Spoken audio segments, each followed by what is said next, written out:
18 কোটি জনগণ আজ আছে হুঁশিয়ার, এই দেশে আর পার পাবে না জালিম স্বৈরাচার।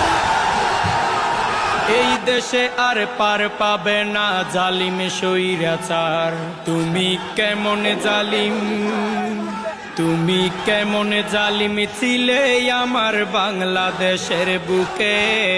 হাজার আশা নিয়ে আমি কেন মরেছি দুঃখে। তুমি কেমন স্বৈরাচার, তুমি কেমন স্বৈরাচার আমার বাংলাদেশের বুকে।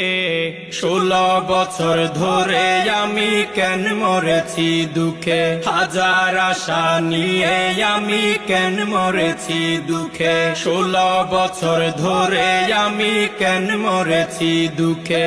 তুমি কেমন জালিম, তুমি কেমন স্বৈরাচার।